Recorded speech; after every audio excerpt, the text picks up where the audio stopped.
जय जगदीश हरे, जय जगदीश हरे, जय जगदीश हरे। जय नरसिंह देव, जय नरसिंह देव, नरसिंह देव जय नरसिंह देव। जय प्रहलाद महाराज, जय प्रहलाद महाराज, प्रहलाद महाराज, जय प्रहलाद महाराज। सर्व विघ्न विनाशक नरसिंह देव भगवान की जय। बहुत सुंदर माता जी, हरि बोल। हरे कृष्णा।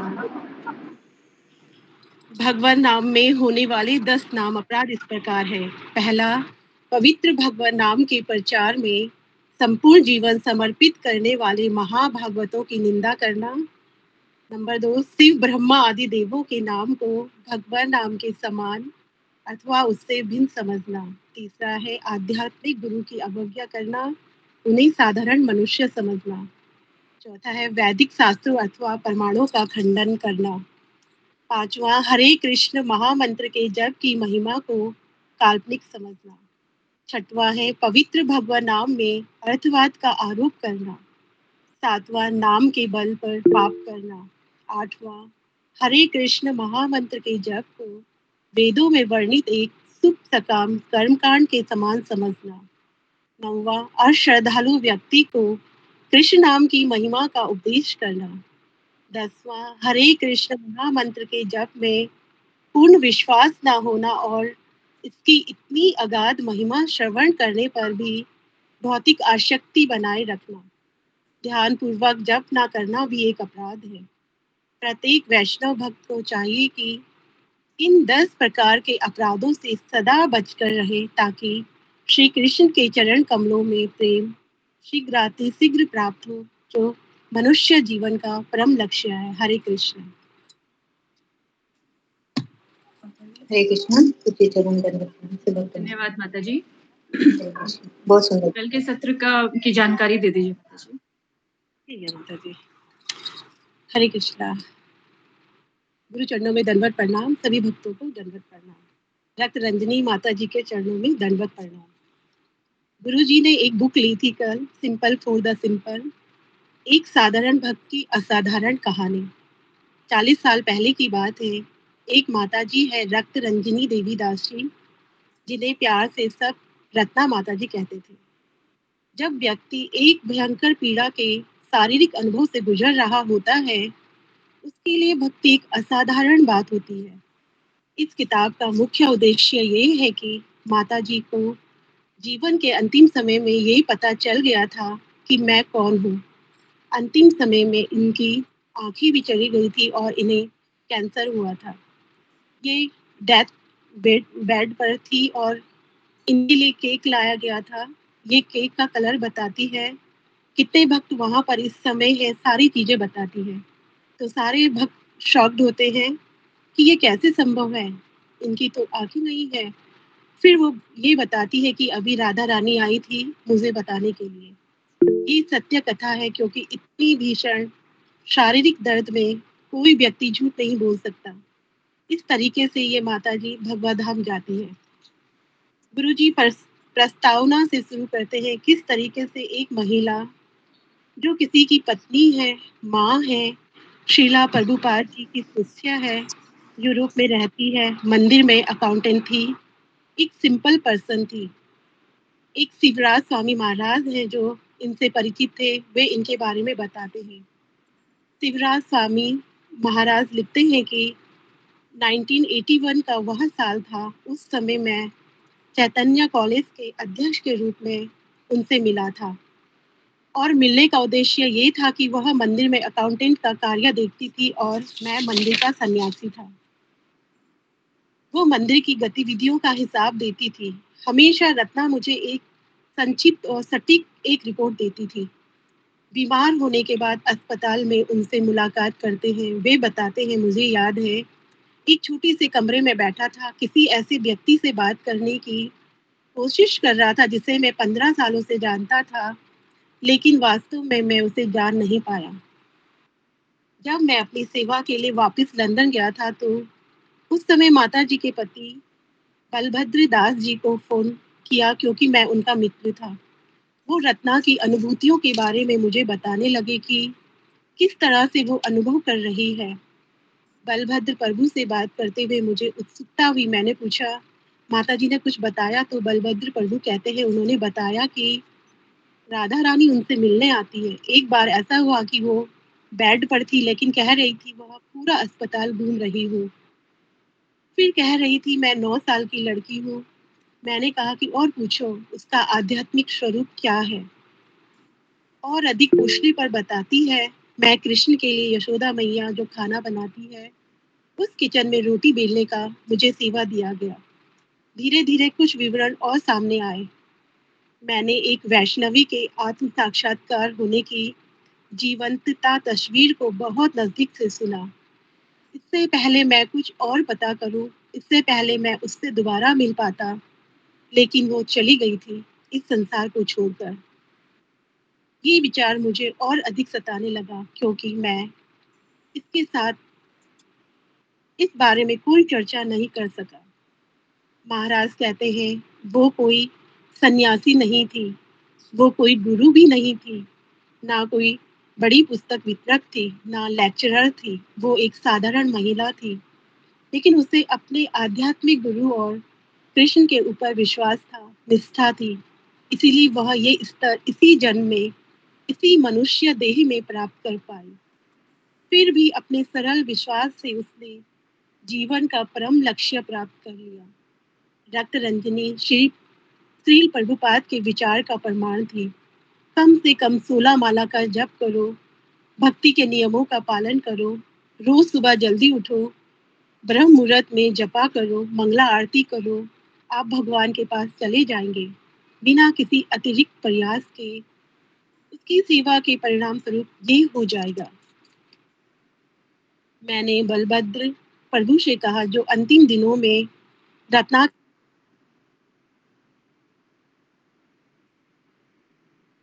आप म्यूट हो गई माता जी।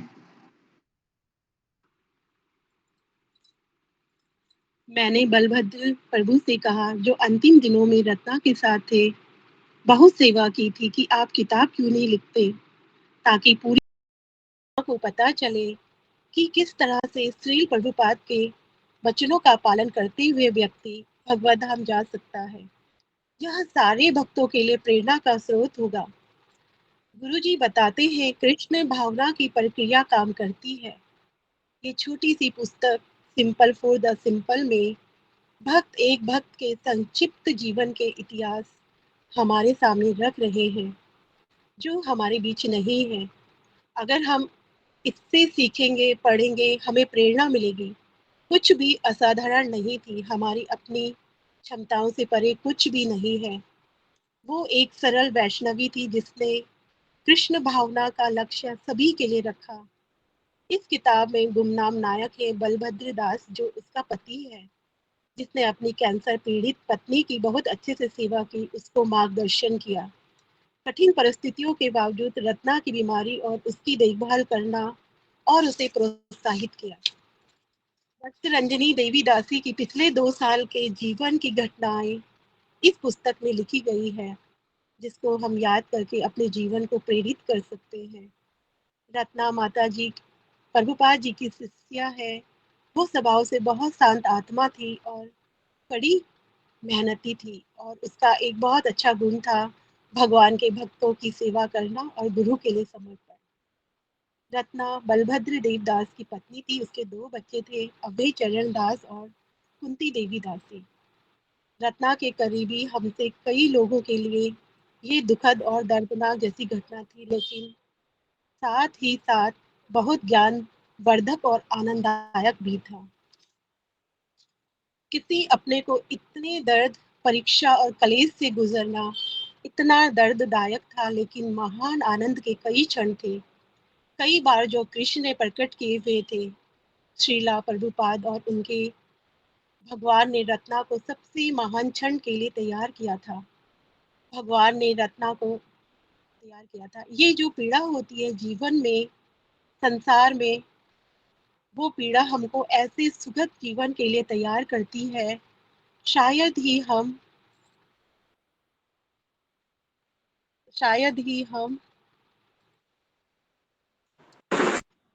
जानते होंगे, अवगत होंगे। जिस तरह से कमल है वो कीचड़ में खिलता है या गुलाब का फूल कांटे रूपी वृक्ष में लगता है, ठीक उसी प्रकार से सुंदर सुंदर जीवन के अनुभव भी इस दर्दनाक जो पीड़ा होती है उससे ही प्राप्त होती है। असुरक्षित होना दर्दनाक पीड़ा है, लेकिन गहराई में जाकर हम चिंतन करें तो हमें समझ में आएगा कि ये सुंदर अनुभव है। तो रत्ना माता जी एक भयंकर पीड़ा से गुजर रही थी, लेकिन कई बार कृष्ण ने उसको प्रकट किया कि वापिस तुमको अपने घर आना है भगवत धाम। रत्ना माता जी का जन्म 28 सितंबर 1950 में स्कॉटलैंड के एडिनबर्ग में हुआ था। उन्होंने अकाउंटेंट की पढ़ाई की। इनका नाम जीन था। जीन जब 16 साल की थी तब विली से वो मिली और 21 की एज में शादी की। ये एडिनबर्ग के एक छोटे से फ्लैट में रहते थे। इन्हें संगीत और घूमने में रुचि थी। विली को धर्म में गहरी रुचि थी। कुछ समय तक कैथोलिक चर्च में जीन और विली बुक्स पढ़ते थे, चर्चा करते थे। धीरे धीरे भौतिक जीवन में कोई रस नहीं आने पर बिली ने नजदीक के दुकान से प्रभुपाद जी की कुछ किताबें खरीदी और उसे पढ़ना शुरू किया और जीन के साथ चर्चा की। सर्वनाम और चर्चा करना भक्ति का बहुत सुंदर अंग है। हमारे पास कम से कम एक ऐसा भक्त हो जिसकी अध्यात्म में रुचि हो तो हम इस संसार में सबसे धनवान व्यक्ति है, क्योंकि हमारा मन आसानी से लगेगा। हमारा मन अकेले नहीं लगता है, हमारा साथ कोई रहेगा तो ज्ञान भी बढ़ता है और आनंद भी। भक्ति में बहुत सारी चीजें होती है जो हमें आकर्षित करती है। किसी को मंदिर में विग्रह सुंदर लगते हैं, किसी को बिल्डिंग, कोई भक्तों के व्यवहार से आकर्षित होता है। एक दिन विली ने इस्कॉन मंदिर जाने का फैसला किया। घर लौटकर वो जिनी से कहते हैं, मैं अभी अभी बहुत सुंदर लोगों से मिलकर आया हूँ। मैं अभी मंदिर होकर आया हूँ। मंदिर में बहुत सुंदर दर्शन थे, अच्छे भक्त थे। मैंने माला खरीद ली। विली ने जीन को भी चलने को कहा, लेकिन जीन का झुकाव ज्यादा नहीं था। एक दिन विली की मुलाकात एक महिला भक्त से हुई। उनका नाम ब्रह्म जननी देवी दासी था। दोनों की चर्चा हुई। उसने विली से उसकी पत्नी के बारे में पूछा। ब्रह्म जननी देवी दासी कहती, मेरी दीक्षा हुई है प्रभुपाद जी से। बिली उन्हें जीन से मिलने को कहता है। माता जी ने हाँ करी। ब्रह्म जननी देवी दासी जिनी से मिलने गई। जीन आश्चर्यचकित होती है ब्रह्म जननी देवी दासी माता जी को देखकर। उन्होंने तिलक लगाया था, कंठी माला पहनी थी, साड़ी पहनी थी और एकदम देवी जैसी लग रही थी। जीन को बहुत अच्छा लगा। शाम को जब घर जा रही थी तो जीनी और विल को जी हरे कृष्णा। सुषमा रुक जाओ यहाँ पर, धन्यवाद। हरे कृष्ण जी, जान प्रणाम सभी भक्तों को जन्म नमस्कार। हरे कृष्ण। कृष्णा गुरु जी आप चरणों में दंडवत हरे प्रणाम। कृष्ण गुरु जी। कृष्णा दंडवत प्रणाम। हरे कृष्णा प्रणाम। बोलो हरे कृष्ण गुरु जी हाँ। दंडवत प्रणाम। सभी भक्तों के चरणों में दंडवत प्रणाम। हरे कृष्ण प्रभु जी दंडवत हरे प्रणाम। कृष्ण गुरु जी दंड पर प्रणाम। सभी भक्त चरण दंडवत प्रणाम। हरे कृष्ण। ओके, आगे बढ़ते हैं। ओम अज्ञानतिमिरान्धस्य ज्ञानाञ्जनशलाकया चक्षुरुन्मीलितं येन तस्मै श्रीगुरुवे नमः। जय श्री कृष्ण चैतन्य प्रभु नित्यानंद श्री अद्वैत गदाधर श्रीवासादि गौरभक्तवृंद। हरे कृष्णा कृष्णा कृष्णा हरे हरे, हरे राम राम राम हरे हरे। हरे कृष्णा कृष्णा कृष्ण हरे हरे, हरे राम राम राम हरे हरे। ओके, हरे कृष्णा। सबका स्वागत है सत्र में। तो जी थोड़ा सा आज लेट हो गए, तो जी बताइए आप क्या आज सुनना चाहेंगे। किताब को कंटिन्यू करूं या फिर भगवत गीता ले लूं। अशोक चावला प्रभु, अशोक चावला प्रभु है? नहीं, अच्छा नहीं, अशोक चावला प्रभु आज। ठीक है, कितने लोग चाहते हैं कि हम कल का किताब को कंटिन्यू करें? फिंगर को रेज कीजिए। Simple for simple.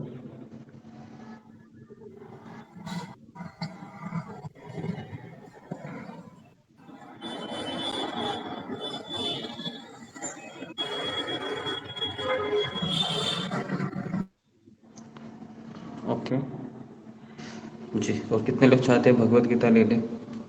Bhagavad Gita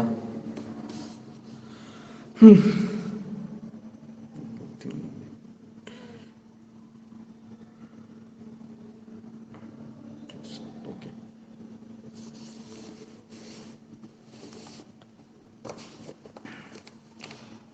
8 लोग हैं।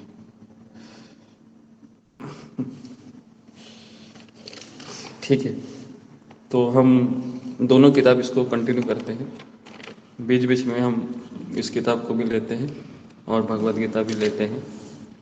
तो चौथे अध्याय का कौन सा श्लोक चल रहा था हमारा? कोई मुझे बताएगा? प्रभु जी 18 नंबर श्लोक 18 नंबर। श्लोक क्रमांक 18। ठीक है, 18। हाँ ओके, 18 श्लोक बहुत सुंदर है। कर्मणि अकर्म य पश्येत् अकर्मणि च कर्म य स बुद्धिमान मनुष्येषु स युक्त कृष्ण कर्म कृत। तो जो मनुष्य कर्म में अकर्म और अकर्म में कर्म देखता है वह सभी मनुष्यों में बुद्धिमान है। ओके। और सब प्रकार के कर्मों में प्रवृत्त रहकर भी दिव्य स्थिति में रहता है। जी, तो ये बहुत ही सुंदर श्लोक है।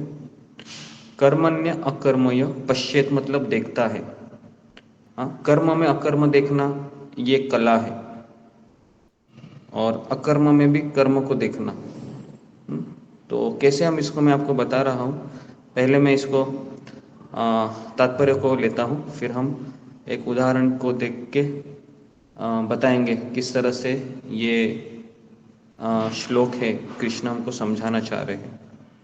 जो मनुष्य कर्म में अकर्म देखता है, तो पहले कर्म का अर्थ क्या है? लिखिए सकाम कर्म। ओके, कर्म मतलब सकाम कर्म या फिर कोई भी ऐसा कर्म जो हमें 3 गुणों के वशीभूत किया हुआ हो, 3 गुणों के संपर्क में आकर। ओके। और अकर्म में कर्म देखता है। ओके, अकर्म का अर्थ है भगवान के लिए जो कर्म करते हैं। तो अकर्म में भी सकाम कर्म देखता है, मतलब कुछ फल की इच्छा देखता है वो, है ना। ठीक है, जो मनुष्य कर्म में अकर्म देखता है और अकर्म में कर्म देखता है वो सभी मनुष्य में बुद्धिमान है, देखता है।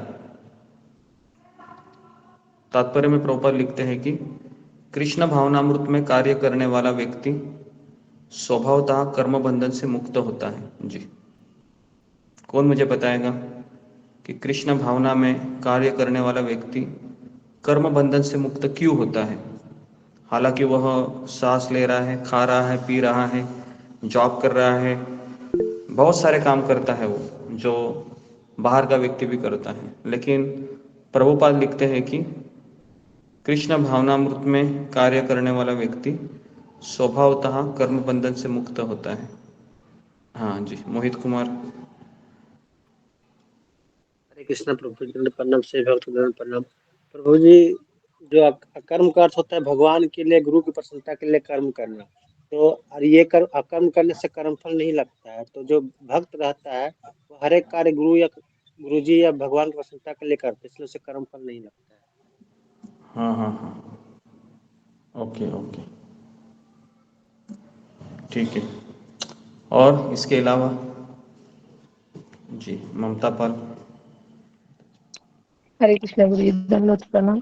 गुरु जी, भक्त जो भी कार्य करते वो भगवान कृष्ण को केंद्र में रखकर कार्य करते, जो भी कार्य करते, तो इसकी वजह से उनको कर्म बंधन नहीं लगता है। अगर वो ओके उदाहरण जैसे कि आपने दिया था, उदाहरण दीजिए। ओके, तो इसके उदाहरण बताइए रूबी कुमारी।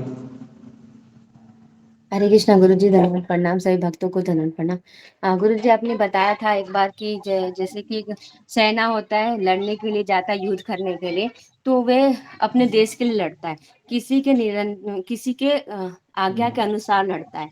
वहीं जब जाता है घर पे छुट्टियों में, तब जब वह किसी का खून कर देता है बगल वाले, तो वह अपने ही स्वार्थ के लिए करता है। तो वह उसको एक कर्म लगता है। जब वही चीज वही दूसरों के लिए करता है तो उसको उसमें कर्म नहीं लगता, क्योंकि वह किसी के अंडर अधीन होके कर रहा होता है। तो हरे ओके कृष्ण गुरु जी, कुछ गलती हो क्षमा। जी। ओके, तो ये उदाहरण जो उर्वी कुमार ने दिया, ठीक है। अभी मुझे डे टू डे लाइफ के एग्जांपल बताइए आप कि कैसे हम अपने ही घर में रहते हुए कर्म बंधन से मुक्त हो सकते हैं। हमारे जीवन के जो रोज के हमारे कार्य होते हैं, तो ऐसे कोई भी 3 से 4 कार्य को आपको बताना है जो हमको डेली करने ही पड़ते हैं, और उसको हमें कर्म बंधन से मुक्त होने के लिए कैसे कर सकते हैं। जी ओके, सुमित पाठक। हरे कृष्ण गुरु जी, दंडवत प्रणाम। सभी भक्तों के चरणों में दंडवत प्रणाम। गुरु जी, जैसे खाना भोग बनाए तो भगवान के लिए बनाए, और झाड़ू लगा रहे तो भी मतलब भगवान का काम कर, भगवान का नाम लेके कर रहे हैं, और कपड़े धो रहे तो भगवान की नाम लेकर भगवान का नाम ले रहे हैं, और भगवान मतलब ये सोच रहे हैं कि ये काम भगवान का है, तो भगवान के लिए कर रहे हैं। गुरु जी, जो भी क्षमा गलती हो गई क्षमा करें।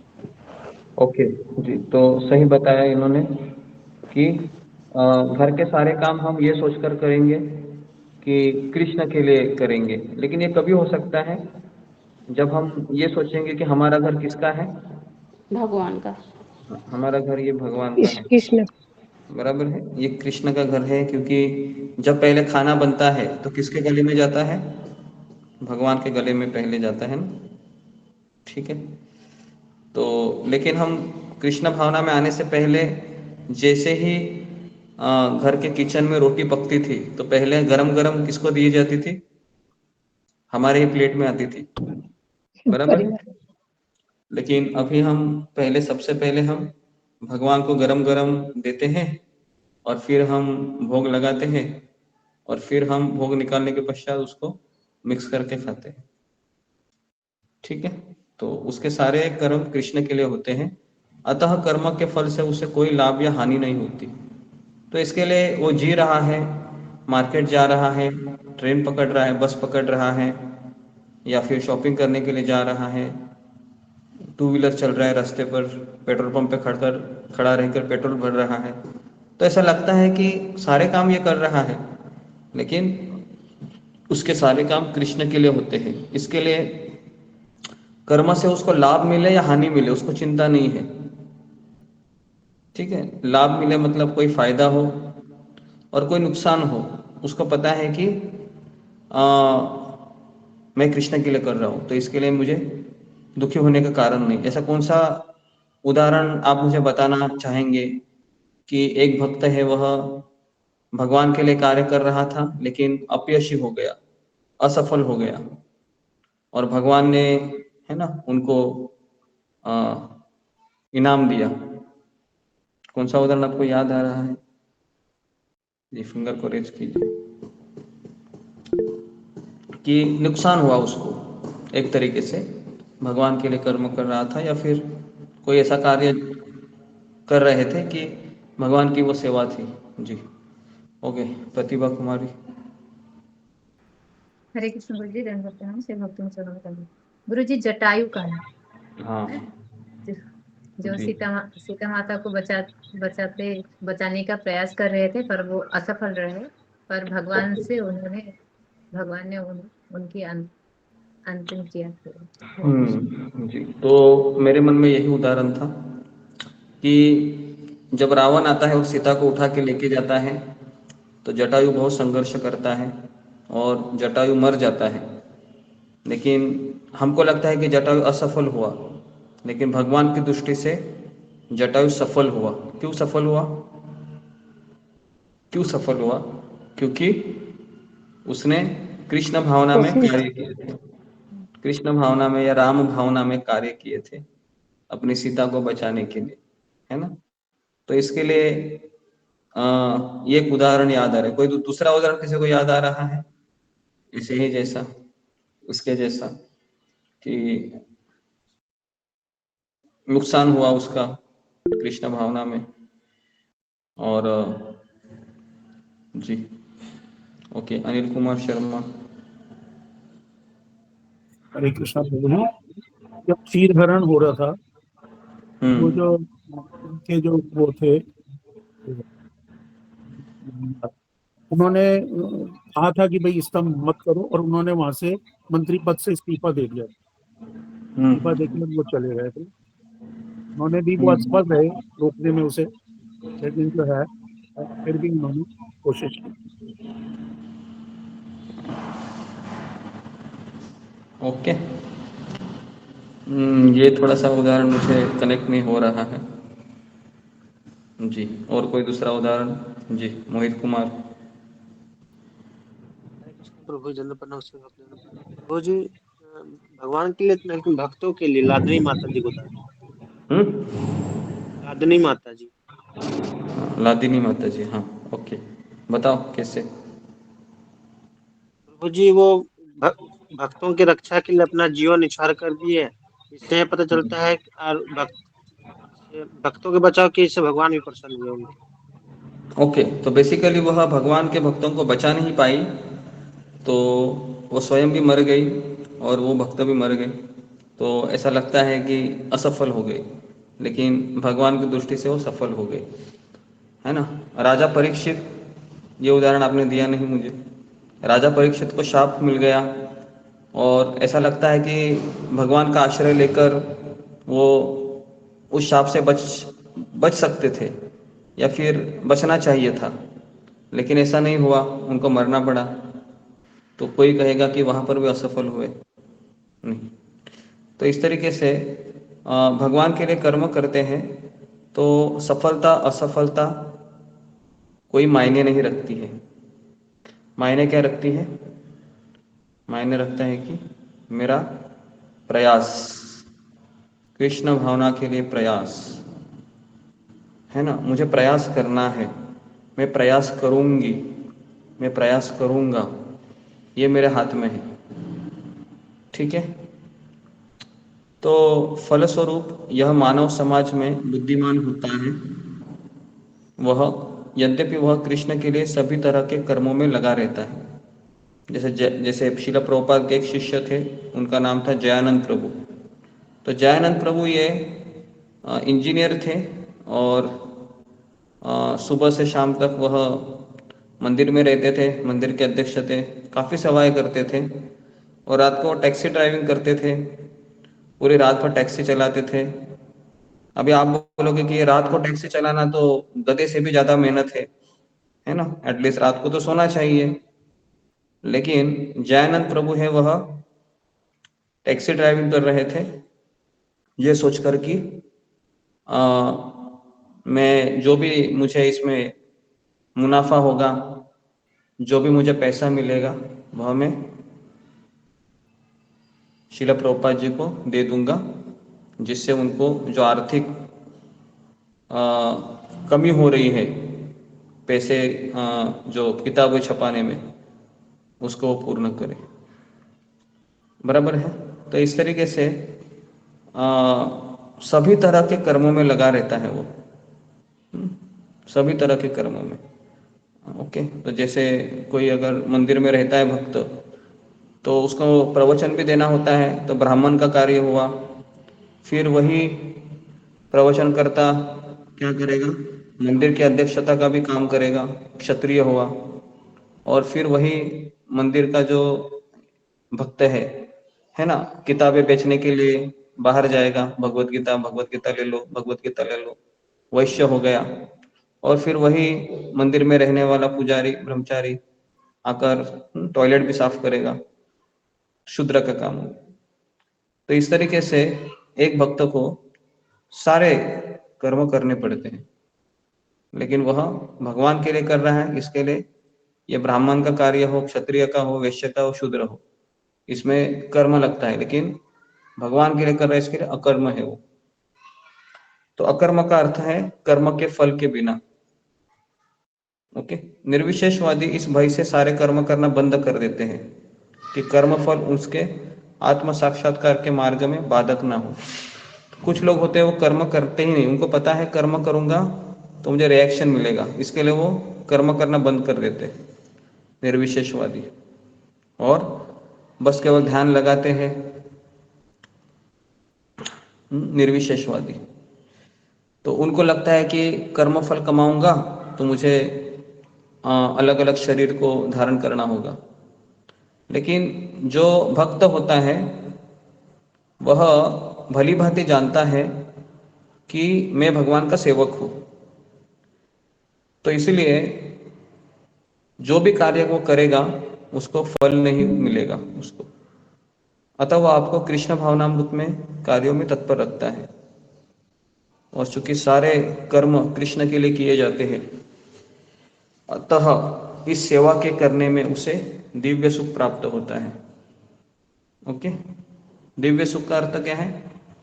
जैसे अगर हम किसी के लिए कर्म करेंगे तो सुख प्राप्त होता है, बराबर है, थोड़ा तो होता है भौतिक। जैसे अगर कोई घर में कोई पिता है, जिम्मेदारी ले रहा है परिवार की, तो उसको सुख प्राप्त होता है जब वो देखता है कि घर के सारे काम अच्छे से हो रही है, मैं बाहर जाकर इनका देखभाल कर रहा हूँ पैसे कमा कर, तो उसको संतुष्टि मिलती है। लेकिन ये भौतिक सुख होता है। लेकिन जो कृष्ण के लिए कर्म करता है उसको दिव्य सुख प्राप्त होता है। अगर आप भगवत गीता बेचने जाते हो सेवा के रूप में, लोकल ट्रेन में बैठकर या फिर लोकल स्टेशन पर खड़े होकर, और अगर एक भगवत गीता भी आप सेल करते हो तो आपके हृदय में बहुत दिव्य आनंद की प्राप्ति होगी। ये हमने अनुभव किया है। तो कोरोना आने से पूर्व हम हर दिसंबर में शिला प्रभुपाद जी का वो भगवत गीता है वह बेचने के लिए जाते थे, और काफ़ी लोग हमसे मिलते थे, बातें होती थी, अलग अलग लोगों से आमने सामने मुलाकात हुआ करती थी। और जैसे हम मार्केट में जाते थे, कभी कभी शॉप में जाते थे, तो इस तरीके से कृष्ण भावना में आने से काफ़ी सारे अनुभव हमें स्वतः ही मिले।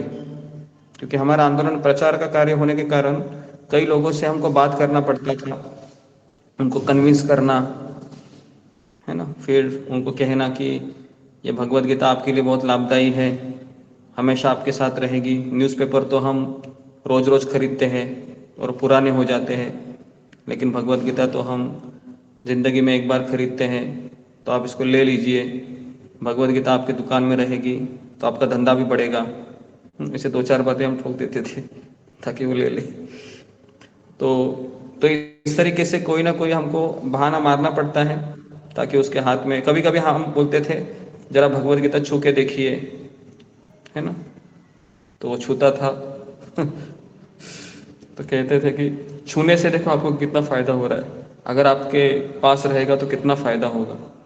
तो इस तरीके से हमें प्रचार के समय नए नए तरकीब, नए नए टेक्निक को बताना पड़ता है। तो उससे दिव्य सुख प्राप्त होता है। जो इस विधि में लगे रहते हैं वे व्यक्तिगत इंद्रिय तृप्ति की इच्छा से रहित होते हैं, क्योंकि अगर उसको दिव्य आनंद मिल रहा है तो फिर वो क्यों इस संसार के सुखों में अपना मन लगाएगा। अभी हमारा मन इन सुखों में क्यों लग रहा है? पता है यहाँ पर मुझे पीड़ा मिलने वाली है, पता है मुझे यहाँ पर दुख मिलने वाला है, लेकिन हम उधर ही क्यों जाते हैं अभी? इसका मूल कारण है कि हमें दिव्य सुख की प्राप्ति नहीं हुई है। तो इसलिए हमें पता है कि उधर इंद्रिय तृप्ति करेंगे तो फिर परेशानी तो आने वाली है, लेकिन मन बोलता है नहीं करेगा तो मैं तुमको जीने नहीं दूंगा। तो इस तरीके से मन में संघर्ष चलता रहता है एक भक्त के। और कई बार ऐसे होता है कि संघर्ष करते करते अगर उसकी साधना अच्छी हुई हो, सुबह के माला अच्छी हुई है, तो फिर अपने मन से फाइट कर पाता है वो, और अगर उसकी साधना अच्छी नहीं है तो फिर अपने आप को वो सरेंडर करता है और सोचता है कि ठीक है भाई, जो भी है मन आपको लग रहा है करो अभी, है ना, इस तरीके से। तो कृष्ण के प्रति उसका नित्य दास्य भाव उसे सभी प्रकार के कर्म फल से मुक्त करता है। ओके, तो इसके लिए भगवान का सेवक बनना ही जीवन की पूर्णता है। तो अभी मैं आपको वो उदाहरण देना चाहूँगा कि मनुष्य कर्म में अकर्म कैसे देखता है। जैसे उदाहरण के लिए मैं आपको बता रहा हूँ, कर्म में अकर्म। ओके, तो अगर कोई व्यक्ति है फैक्ट्री में जॉब कर रहा है 10 घंटा, या फिर दुकान चला रहा है एक भक्त, तो उसमें वो बैठ रहा है।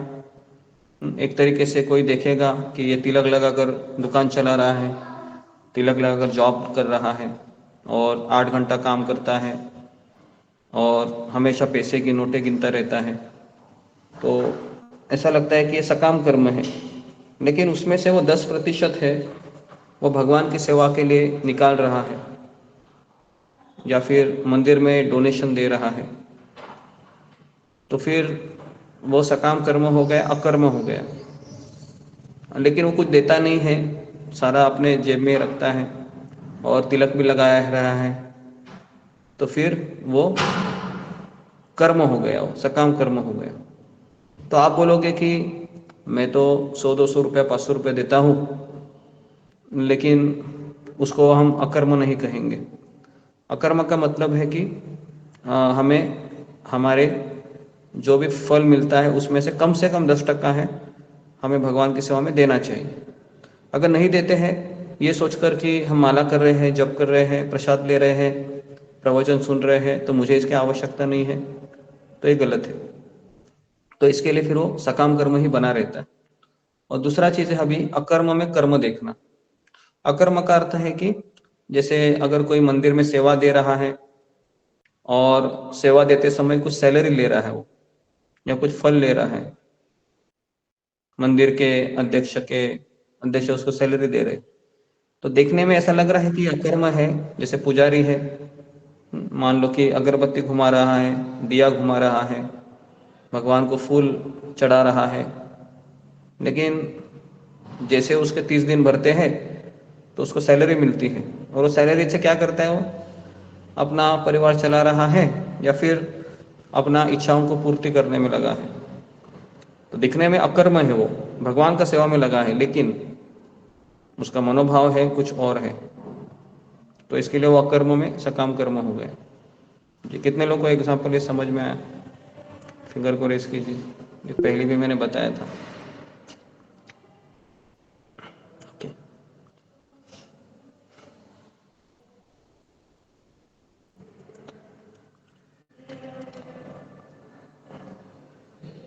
इतने लोगों को समझ में आया? ओके, क्या समझ में आया? किसी को पूछ लेता हूँ मैं। जी बताइए।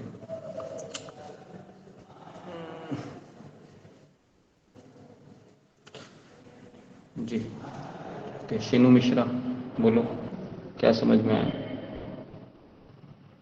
हरे कृष्ण गुरु जी, धन्यवाद प्रणाम। जैसे कि मंदिर में पुजारी होता है, यदि वो सैलरी लेता है तो वो सकाम कर्म हो गया, और यदि अपनी निवृत्ति करता है सैलरी लेके, यदि वो भगवान की या ये कोई जॉब करता है और वो सैलरी लेके यदि भगवान की सेवा में दे देता है तो वो मतलब निष्काम भक्ति हो गई, मतलब निष्काम कर्म हो गया। निष्काम शब्द मैंने यूज ही नहीं किया, मैंने निष्काम शब्द उपयोग ही नहीं किया। मैंने इसमें सकाम कर्म और अकर्म दो ही मैंने कर्म यूज हाँ किया है। हाँ, जो मतलब जो लोग जॉब करते हैं और सैलरी लेते हैं, फिर वो पूरी सैलरी मतलब भगवान की सेवा दे देते हैं, तो वो अकर्म हो गया। ठीक है, और कोई? जी रीना सिंह।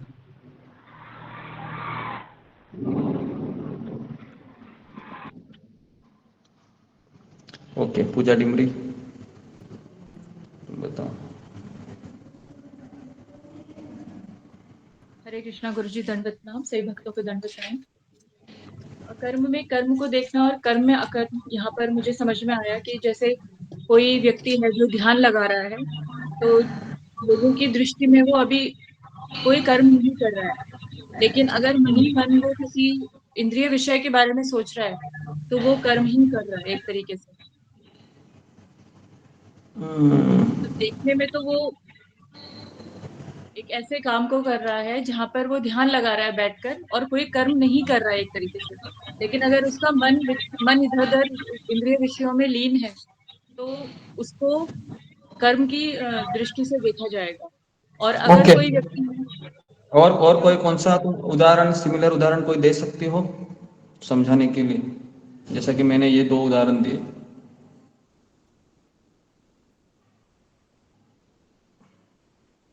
बताइए और कौन सा उदाहरण ऐसा है जिसमें अकर्म है वो, लेकिन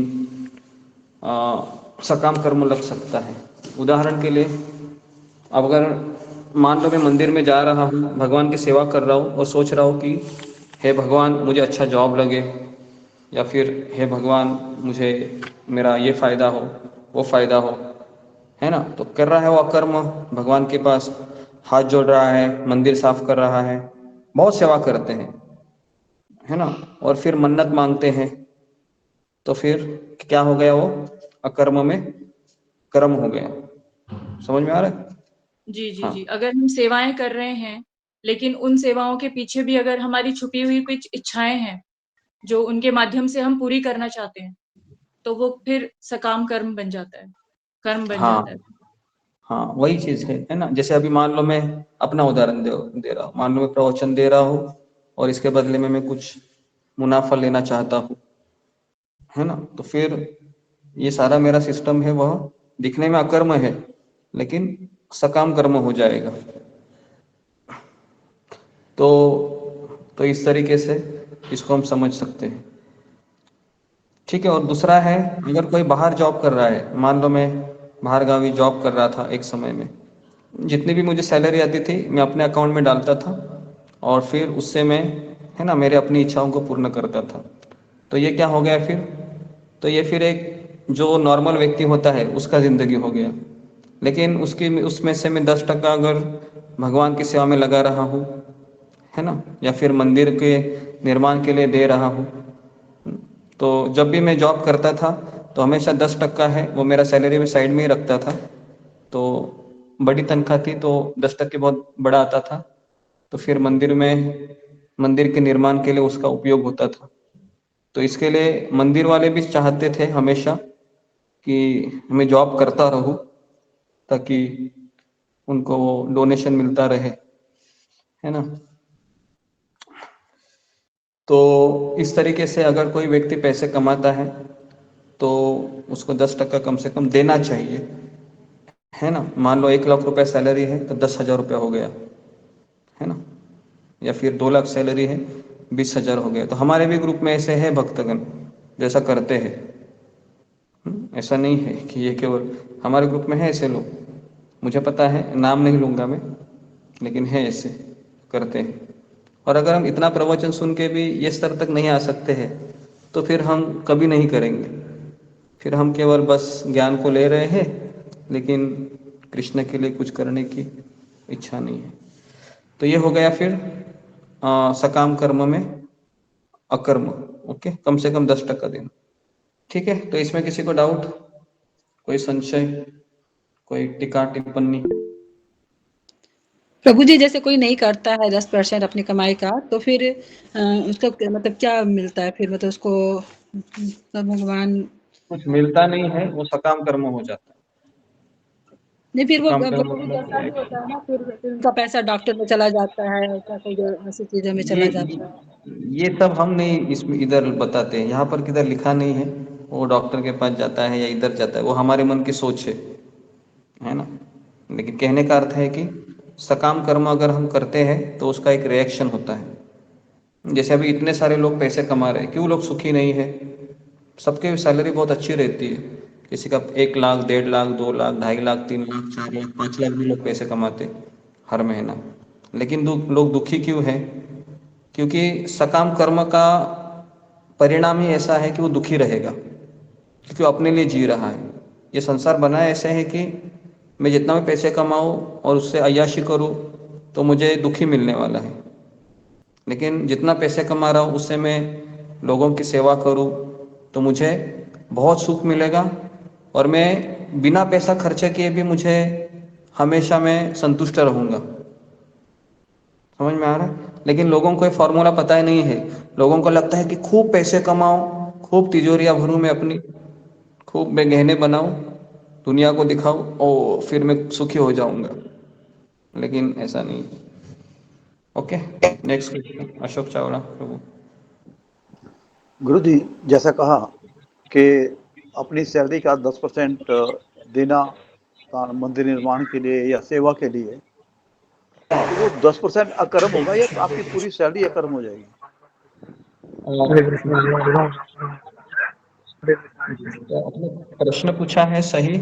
एक्चुअली रूपा गोस्वामी कहते हैं कि 50% हमको कृष्ण भावना में देना चाहिए, 25% हमें परिवार के लिए खर्चा करना चाहिए और 25% हमको इमरजेंसी में रखना चाहिए।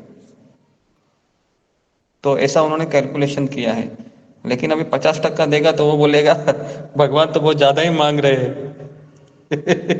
समझ में आ रहा है? भगवान बहुत ज्यादा ही मांग रहे हैं, भगवान तो लक्ष्मीपति है, बराबर है, भगवान को क्या जरूरत। कुछ लोग कहते हैं ऐसे कि अरे भगवान को तुम्हारे क्या जरूरत है ना, देखो इतने इतने बड़े इस्कॉन के मंदिर है तुम्हारे, इतने लोगों को प्रसाद खिला रहे हैं आप लोग, हाँ थोड़ा हमें फ्री में दे दो थोड़ा कुछ।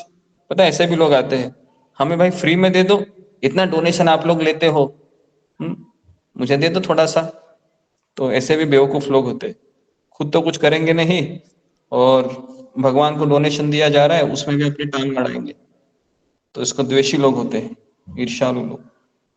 ओके, तो कम से कम 50% देना चाहिए, लेकिन उतना तो हम दे नहीं सकते अभी आज की तारीख में। और उसको देने के लिए ना बहुत बड़ा हृदय चाहिए, बहुत समर्पण चाहिए, है ना, इतना आसान नहीं है। 10% देने के लिए भी व्यक्ति सोचता है दूं या नहीं दूं, दूं या नहीं दूं। लेकिन अगर नहीं दोगे तो क्या होगा बताइए अशोक चावला प्रभु, नहीं देंगे तो क्या हुआ? सब काम कर्म में जाएगा, काम कर्म में। हाँ, सब सकाम कर्म में जाएगा फिर। मतलब आप, मतलब वो मेहनत है आपकी 30 दिनों की, वो सब फिर एक गधा मेहनत हो गई, क्योंकि आप तो फिर नॉर्मल जिंदगी जी रहे हैं जैसे बाहर के लोग करते हैं। अभी आप बोलोगे लेकिन मेरे बच्चे हैं, मेरे घर का लोन चल रहा है, ये चल रहा है, वो चल रहा है। अरे वो तो बाहर के लोगों को भी चल रहा है। तो ठीक है, तो इसमें हमको थोड़ा सोचना चाहिए, समझना चाहिए। ऐसा ना हो कि आप सोचोगे कि मैंने आपको बताया नहीं, क्योंकि मैक्सिमम लोग तो जॉब ही करते हैं। जब मैं जॉब कर रहा था तो मैं दे रहा था 10 साल, अभी तो मैं दे नहीं सकता हूँ, है ना। लेकिन एटलीस्ट मैं ज्ञान के माध्यम से फिर सेवा करता हूँ कि उतना मेरा हाथ में है। ठीक है जी, नेक्स्ट। तो गुरुजी वो कितना पोर्शन आपका जो 10% देते हैं वो अकर्म होगा या पूरा का पूरा अमाउंट अकर्म हो जाएगा? नहीं नहीं नहीं, पूरा आपका अमाउंट अकर्म हो जाएगा, क्योंकि और बेसिकली है ना, अभी मान लो आपका सैलरी है 1 लाख रुपए, इमेजिनेशन करो, है ना, ज़्यादा भी हो सकता है। एक समय आप ब्रांच मैनेजर थे तो 10,000 है, आपने दे दिया अभी इस्कॉन को, अभी 90,000 आपके अकाउंट में है, बराबर है। तो अभी आप सोचोगे 90,000 का मैं क्या करूं, तो भले आप इमरजेंसी फंड में उसको रख सकते हैं, लेकिन ये नहीं सोच सकते कि 90,000 है, थोड़ा 10,000 में कुल्लू मनाली चला जाओ थोड़ा फैमिली को लेके। समझ में आ रहा है? तो फिर क्या होगा, फिर वो वापस गलत चीज हो जाएगा। तो जो भी आपका पैसा बचता है उसमें से 90% वो आप इमरजेंसी फंड के लिए रख सकते हो, ताकि भविष्य में जब आपकी जरूरत पड़ी तो उसको आप निकाल कर थोड़ी आपकी जरूरतें पूरी करेंगे, या मेडिसिन चीजें इस तरीके से। समझ में आ रहा है? तो इसके लिए एक गृहस्थ को ये पूरा कैलकुलेशन पता होना चाहिए कि मुझे कितना फंड भगवान को देना है, कितना फंड इमरजेंसी में रखना है, कितना फंड मुझे फिक्स डिपॉजिट है, बहुत सारी चीजें हैं, किस तरह से उसको मैं बढ़ाते रहूं, है ना। तो ये सारी चीजें हैं, पता होनी चाहिए। हम जब रिटायरमेंट हो गए सोचा, तो उस समय हमारे राधा गोपीनाथ मंदिर में एक कुबेर है, कुबेर मतलब जो मंदिर का भी फंड का वो ये करते हैं, और जितने भी भक्त हैं उनको भी वह काउंसलिंग करते हैं फाइनेंशियली। तो मैं उन्हीं को जाकर मिला था कोरोना से पहले, जब मेरा आखिरी ट्रिप मेरा नॉर्थ अफ्रीका का था। उस समय मुझे मलेरिया हुआ था बहुत जोर से, उसके बाद मैंने क्विट करने का ही चाहा और उसके बाद कोरोना आ गया। तो उस समय फिर मैं उनको मिला और फिर मैंने उनको सारा फंड दे दिया और कहा कि देखो प्रभु जी, ये मेरा अभी अमाउंट है, अभी परिवार भी चलाना है मुझे और साथ साथ मुझे बहुत सारी चीज़ें भविष्य भी है क्योंकि मेरा उम्र भी अभी कम ही है। तो उन्होंने मुझे कुछ चीज़ें बताई थी उस समय, तो फिर उस तरीके से मैं फॉलो कर रहा हूँ अभी तक। तो भगवान की दया से अब सब तक ठीक है अभी तक। और मुझे इतना विश्वास है कि अगर मैं भक्तों की सेवा कर रहा हूँ, है ना, आप लोगों की सेवा कर रहा हूँ, तो मुझे भगवान किसी भी हालत में कमी नहीं करेंगे, इतना मुझे पता है। तो इसके लिए मैं उस पर चिंता भी नहीं करता हूँ। ओके जी, नेक्स्ट क्वेश्चन। धन्यवाद गुरु जी। मोहित कुमार। गुरु जी प्रणाम, प्रणाम। प्रभु जी, यदि कोई माला इसलिए करता है ताकि उसे शांति मिले या उसका रोग मुक्त हो, तो क्या वो भी सकाम कर्म हो जाता है? आप प्रभु जी, यदि कोई मंदिर में सेवा दे रहा है, सेवा लेने के बाद सैलरी ले रहा है, और सैलरी को यदि वो 10% दान कर रहा है, तो क्या वो अकर्म हो? माला, देखो माला कर रहा है तो वापस वही चीज आई, माला मैं इसलिए कर रहा हूँ ताकि मुझे पैसा मिले, मेरा भविष्य अच्छा बने, तो सकाम कर्म हो गया। माला मैं इसलिए कर रहा हूँ ताकि मेरा मन शांत रहे, है ना, तो ये भी एक तरीके से अच्छा सोच नहीं है। मैं माला इसलिए कर रहा हूँ ताकि मैं भगवान के साथ मेरा संबंध प्रस्थापित हो और मैं जन्म मृत्यु चक्र से निकल जाऊँ या फिर मैं कृष्ण को प्रसन्न करूँ। तो ये सही मनोभाव है। Okay, next question. वृषाली तट। हरे कृष्ण गुरु जी, दंडवत प्रणाम। सभी भक्तों को दंडवत प्रणाम। गुरु जी, देवी देवताओं का मंदिर का काम चालू है और हम वहाँ जो पैसे देते हैं, तो वो कौन सा कर्म होगा? जैसे अभी नवरात्रि शुरू थी यहाँ पर, जहाँ पर मैं अभी रह रहा हूँ, तो कुछ लोग आए थे मुझसे पैसे मांगने के लिए। मैं तो कहा कि अभी अभी आया हूँ, पैसे के मांग रहे। तो फिर मैंने उनको कहा कि मैं कुछ फ्रूट से वो दे दूंगा आपको, पैसे नहीं दूंगा मैं, लेकिन आपके यहाँ पर आके। तो पहले तो उन्होंने मना किया, लेकिन मैंने कहा कि देखो मैं कुछ वस्तु देना चाहता हूँ, ऐसा नहीं कि पैसे का ही दान होना चाहिए। तो फिर एक अच्छा आदमी था उसमें से, उसने कहा ठीक है इनको देने दो, ये हरे कृष्णा वाले हैं, ये वस्तु देते हैं। तो इस तरीके से हम बोल सकते हैं अगर ज़्यादा इंसिस्ट करें तो डोनेशन के लिए, या जैसे नवरात्रि आती है या फिर गणपति आती है, तो उस समय में इस तरह से करना चाहिए, है ना। कोई भी आपके पास मांगने के लिए आता है तो हमें कुछ देना चाहिए, लेकिन प्रसाद दे सकते हैं, नहीं तो फल दे सकते हैं, नहीं तो उनको कोई वस्तु खरीद कर दे सकते हैं जो आपके बजट में है, 200 300 500 इस तरीके से। गुरु जी, देवी देवताओं में के कर्म में और भगवान कृष्ण के लिए हम कर्म करते हैं, तो उसमें क्या फर्क है? अभी देखो देवी देवताओं के कर्म में हम सोसाइटी में रह रहे हैं, तो ये सब चीज़ें देखनी पड़ती है हमें। तो अगर हम ये कहेंगे कि हम देवी देवताओं के लिए नहीं करेंगे, हम कृष्ण के लिए करेंगे, तो फिर सोसाइटी आपको रिजेक्ट करेगी। तो कुछ चीज़ें हैं, हमको पता है ये गलत, अभी क्या करें देवी देवताओं के लिए, लेकिन हम इस भाव से भी हम कर सकते हैं कि देवी देवता भगवान के प्रतिनिधि है, तो इस दृष्टिकोण से मैं, ये लोग आए तो दे रहा हूँ। तो इस तरीके से भी सोच कर दे सकते हैं। और अगर हमारे हाथ में है कि नहीं दे सकते हैं तो मत दीजिए, है ना, ऐसा भी ज़रूरी नहीं देना है। लेकिन एक गृहस्थ होता है, कोई व्यक्ति आता है हमारे द्वार पर, तो कुछ ना कुछ देना चाहिए। Okay, next Meenakshi Rawat. हरे कृष्ण गुरु जी, दंडवत प्रणाम। से भक्त को दंडवत प्रणाम। गुरु जी, जैसे आपने अकर्म और कर्म बताया, तो विकर्म भी बता दीजिए।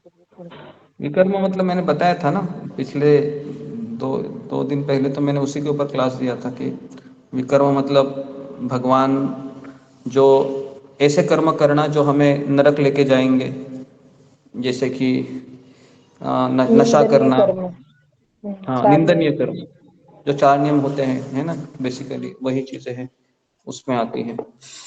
तो जुआ खेलना, जैसे अभी IPL चल रहा है, तो 11 करोड़ 5 करोड़ 10 करोड़, है ना, तो अभी तो पूरा ये चीज गलत हो रहा है। पिछले 2-3 सालों से टीवी पे यूट्यूब में भी ऐसे आते हैं, है ना, रम्मी खेलो पैसे लगाकर। तो ये सब चीजें हैं, निंदनीय कर्म आते हैं विकर्म। नेक्स्ट रूबी कुमारी। हरे कृष्णा गुरु जी, धन्यवाद प्रणाम, सभी भक्तों को धन्यवाद प्रणाम। गुरु जी, आपने बताया जैसे कि आप पैसे कमा रहे थे, तो आपने उसमें कर्म किया और आपने 10% आपने मंदिर को दान दिया, तो उसमें आपने कर्म में सकाम कर्म किया, आपने बताया। सकाम कर्म में अकर्म किया, ऐसा बोल सकती हो। अच्छा, सकाम कर्म भगवान में, को देखो, हाँ, भगवान अकर्म कर्म, भगवान के लिए अकर्म किया किया। ना। हाँ हाँ। जी जी, तो यही कंफ्यूज हो रहा था गुरु जी कि हम कर्म में सकाम कर्म कर रहे हैं कि अकर्म में सकाम कर्म कर रहे हैं। नहीं नहीं, मैं सकाम कर्म कर रहा हूँ ना, अभी मैं पैसे कमा रहा हूँ तो सकाम कर्म हो गया, क्योंकि मुझे पैसे मिल रहे हैं, इसके लिए तो मैं जॉब कर रहा हूँ। लेकिन पैसे मिलने के बाद मैं 10% दे रहा हूँ, तो क्या हो गया, वो अकर्म हो गया। जी जी, समझ में गुरु जी, आया? फिर कर्म आपने बताया था कि वे कुछ फल की अपेक्षा नहीं करते वे लोग, तो ये निष्काम हाँ, कर्म भी बोल सकते हैं ना इसको तो?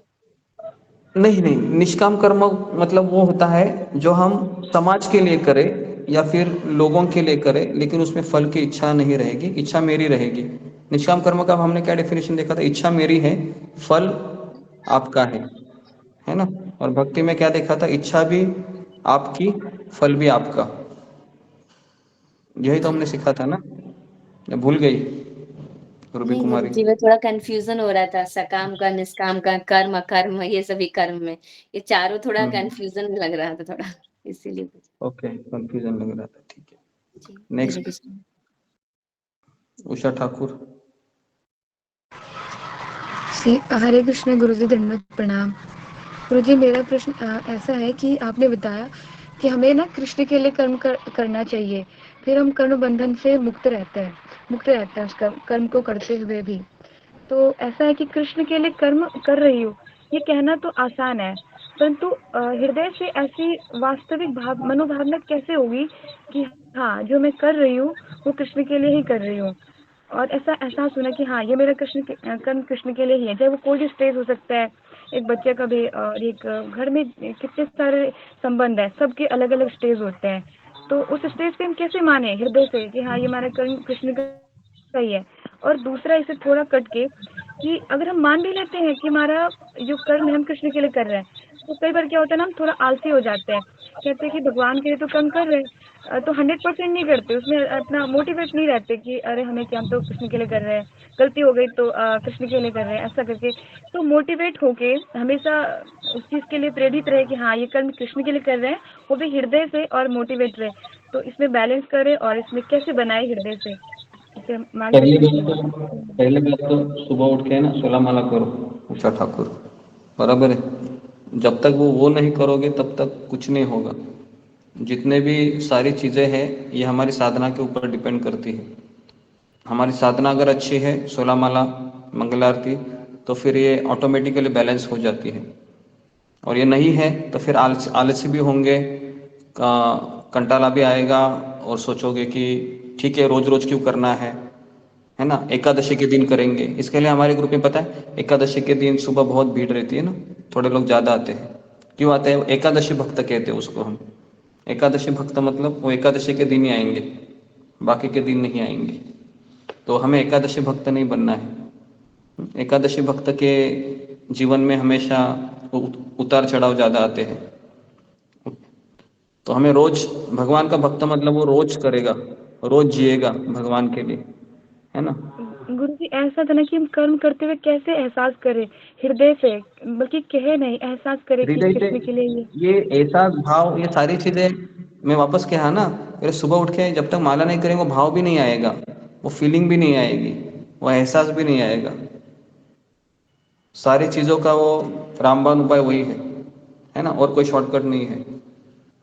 ठीक है, ओके, नेक्स्ट।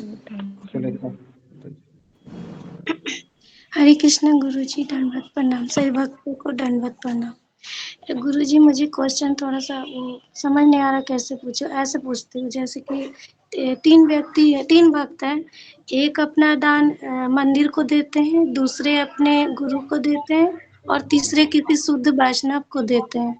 तो किन का दान सही तरीके से जा रहा है, ये मुझे बताइए कृपया करके। दान हरे सही कृष्ण। तरीके से जा रहा है, इसका अर्थ हमारी मनोभावना पे है। अगर हम किसी वैष्णव को दान दे रहे हैं, गुरु को दे रहे हैं, या मंदिर को दे रहे हैं, ये तीनों एक ही कैटेगरी में आती है, उसमें कोई डिफरेंस नहीं होता है। है ना। लेकिन हम जब परामर्श के अनुसार करते हैं वो ज्यादा अच्छा होता है। ओके, तो यहाँ पर मैं रुकता हूँ। आप सबका बहुत बहुत धन्यवाद। 5 बज गए हैं। श्रील प्रभुपाद की जय, गुरुदेव की जय।